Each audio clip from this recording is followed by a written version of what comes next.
Je suis Bourema Bari, coordinateur international du Festival international Poulakou. Il faut dire que le Festival international Poulakou est à sa 7e édition. Et une édition que nous plaçons sous le signe de la maturité. C'est un cadre qui permet la promotion du dialogue interculturel. Parce que nous savons que la culture doit être un pont qui doit unir les peuples. Lorsqu'on découvre la culture de l'autre, on embrasse cette personne et on avance dans la même direction que la personne. C'est pour ça que nous avons choisi ces cadres-là pour apporter un plus à la vie culturelle burkinabé, mais aussi à la promotion du dialogue interculturel.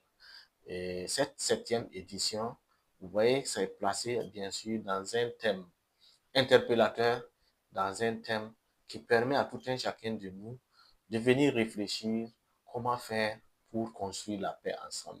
Le thème de cette année, comme je l'ai dit, c'est surtout lié à un certain nombre de questions de, de promotion du dialogue sur les réseaux sociaux. Donc, le thème, nous avons pensé que aujourd'hui, les réseaux sociaux constituent une communauté très importante. Une communauté qui regroupe des milliers de personnes, même si c'est en virtuel, qui constitue un lieu d'échange, un lieu de connaissance, un lieu d'appréhension des uns et des autres. Donc, nous avons placé cette édition sous le thème Nos expressions culturelles au service de la promotion du dialogue bienveillant sur les réseaux sociaux, qui peut être une voie vers une cohésion sociale plus forte. Donc, qui va être un thème interpellateur, qui va amener, parce que le Festival international Poulakou se donne une mission d'éduquer, se donne une autre mission de sensibiliser, se donne une mission de créer un cadre de dialogue. Donc, ce thème est placé sur cet angle-là pour pouvoir interpeller les uns et les autres, à savoir que nous devons tous travailler à avoir un dialogue bienveillant. Parce que ce que nous transportons sur le virtuel peut avoir des conséquences aussi sur la vie réelle.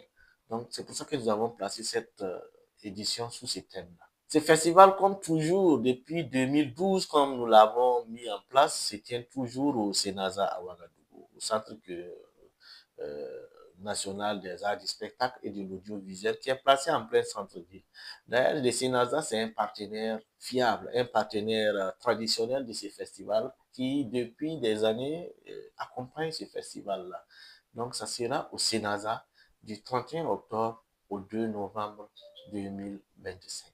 L'innovation majeure, tous ceux qui connaissent ce festival savent que nous ne faisons pas un festival pour un festival.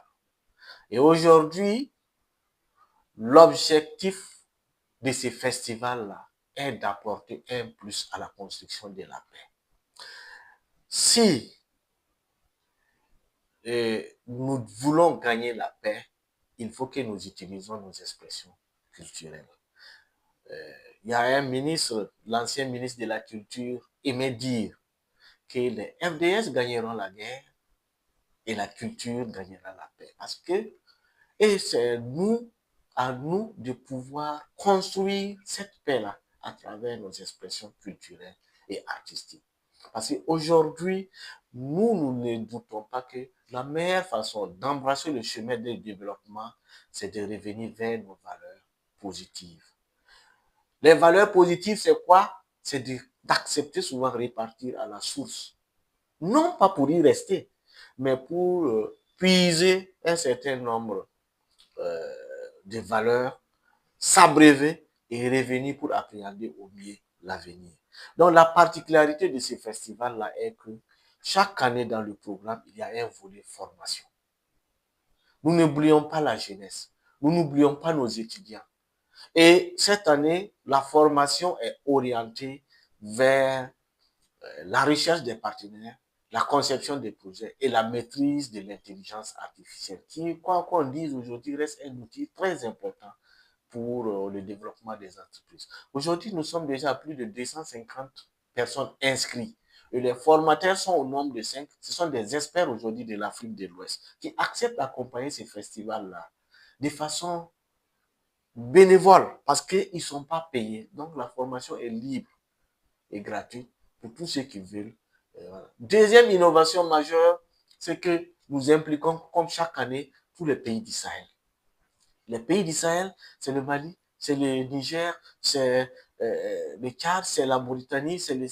Donc, tous ces pays participent au panel parce que nous tenons à avoir un panel pour parler vraiment, pour échanger sur le thème.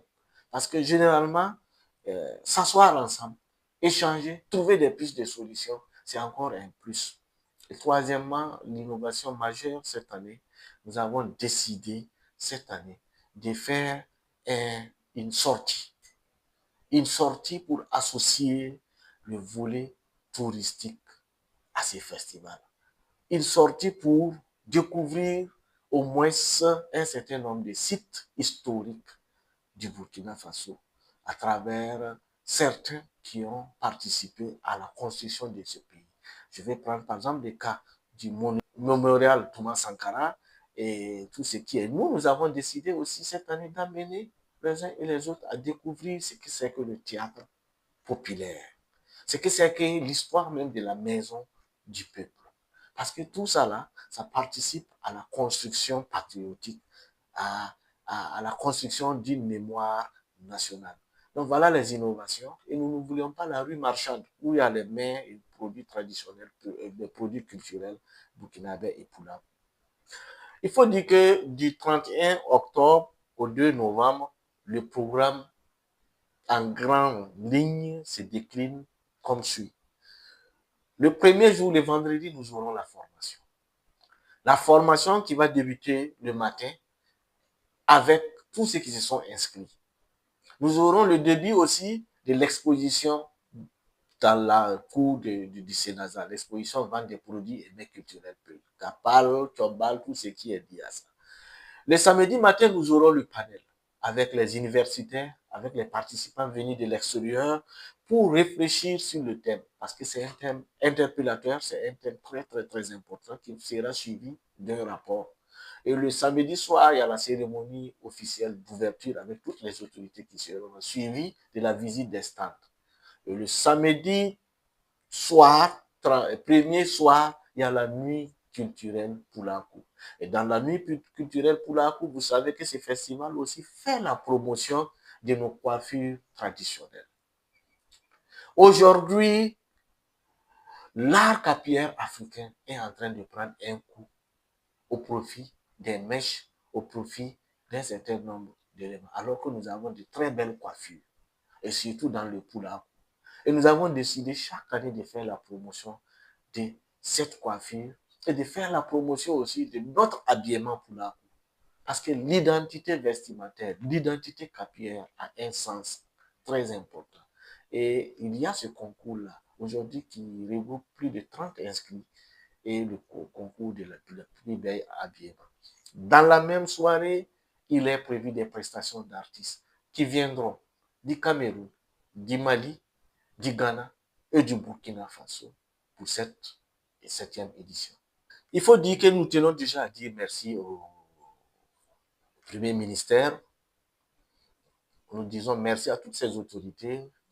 Nous disons merci au ministre en charge de la communication, de la culture, des arts et du tourisme, qui est le patron. Et nous avons des invités. Cette année, nous avons décidé de faire un clin d'œil à nos, je dirais, à nos esclaves bobos, parce que le parrainage sera porté, le coparrainage sera porté par M. Thierry Milogo, qui est l'un des meilleurs bobos des pubs. Deuxième parrainage, nous allons avoir son Excellence M. Seydou Maïga, l'ambassadeur du Burkina Faso à Dakar, qui est un homme très engagé pour la promotion de la culture burkinabé et qui a décidé de nous accompagner cette année dans cette initiative. Nous aurons beaucoup de personnalités qui y seront, nos autorités coutumières, nos autorités religieuses qui ont toujours accompagné ce festival. C'est l'occasion pour moi de dire merci à tout ce monde, de dire merci à tous ceux qui ont travaillé à ce que ce festival-là puisse avoir non seulement sa renaissance, mais aussi 7 ans aujourd'hui. C'est un enfant qui marche, qui court et qui fait peut-être le CP1 ou le CP2 ce festival. C'est grâce à beaucoup de personnes. Nous disons qu'il y aura beaucoup de personnalités qui viendront de Mauritanie, qui viendront de l'Allemagne, surtout l'Allemagne, et qui viendront aussi de l'Autriche, qui viendront du Sierra Leone, qui ont déjà confirmé, et de la Côte d'Ivoire, qui ont déjà confirmé leur participation, qui ont reçu déjà leurs invitations. Et voilà, il y a en tout cas beaucoup de personnalités qui s'annoncent déjà à ces festivals. Bon, il faut dire que actuellement nous sommes à 50% avancé. Parce que vous savez, ces festivals, nous prenons au minimum 1 an pour les préparer. Pour les préparer, pour pouvoir inviter, comme c'est international, voilà, nous sommes à 50%. Les partenaires ont été identifiés, les parrains ont été identifiés, le lieu a été OK, donc la communication a démarré, les artistes ont été identifiés et les gens se préparent à venir. Donc, nous sommes vraiment bien avancés. Nous sommes avancés en termes vraiment d'organisation opérationnelle et nous attendons encore la réaction des partenaires. Parce qu'aujourd'hui, vous savez, ce type d'événement d'envergure, la plus grande difficulté, c'est la mobilisation des moyens financiers. C'est la mobilisation des ressources. Et nous organisons cette édition-là dans un esprit de défi. Pas parce que nous avons les moyens et nous comprenons les gens, mais parce que nous avons allumé une flamme et nous tenons que cette flamme-là reste. Parce que nous savons que cette flamme-là apporte quelque chose aujourd'hui dans les grands défis dans lesquels nous sommes. Et cette flamme-là, nous ne tenons pas à ce qu'elle s'éteigne. Et nous disons merci à toutes ces personnes qui nous aident déjà à entretenir cette flamme-là. Nous disons déjà merci à toutes ces personnes depuis des années qui ont toujours marqué leur présence, leur accompagnement. Nous n'allons pas les citer ici, mais ces personnes, c'est les que nous trouvons pour que cette flamme-là reste. Donc, l'organisation actuellement est très bien avancée et nous gardons espoir. Gardons espoir pour que les moyens suivent. Nous avons une très grande ambition et nous pensons pouvoir réaliser cette ambition-là à travers ces cadres de dialogue interculturel. Les stands, vous savez, l'espace est réduit. Donc, généralement, nous limitons les stands à 16. Je pense que déjà, ce qui reste, les stands qui restent ne dépassent plus 3 ou 4 stands qui restent. Et le prix, c'est juste un prix pour pouvoir juste mettre les stands en valeur, c'est 20 000 francs. Et il y a des numéros pour ça. Voilà. Donc, généralement, les gens quittent ailleurs pour venir. Cette année, nous avons des exposants même qui quittent l'Allemagne pour venir, qui ont déjà réservé leur stand.